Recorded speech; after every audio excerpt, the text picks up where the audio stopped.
Kuhusu kwanza kesi ya Tundu Lissu, msimamo wangu nilishautoa huko na wakwetu wa TLS huko kwenye vyombo vya habari, na leo tumekuja hapa kuona nini kinaendelea.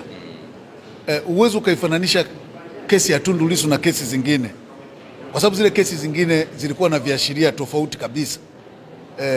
Hii kesi ya Tundu Lissu ni tofauti kabisa, ambayo labda inakwenda kuseti president mpya ambayo nadhani haijawahi kuwepo duniani.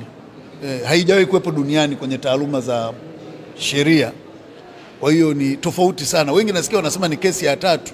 Hii ni kesi ya kwanza ya aina yake. Ni kesi ya kwanza ya aina yake.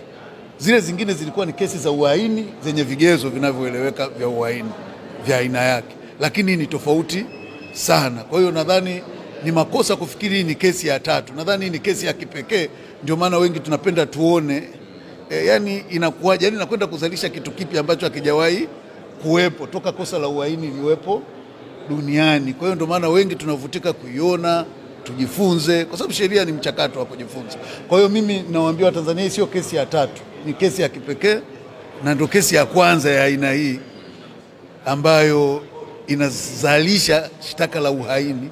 Kwa hiyo sisi tunahitaji kujifunza na kuona linakwendaje. Kwa hiyo mimi kwa upande wangu nadhani kwa nchi hii ni kesi ya kwanza ya aina hii kuwa kesi ya uhaini, sio ya tatu.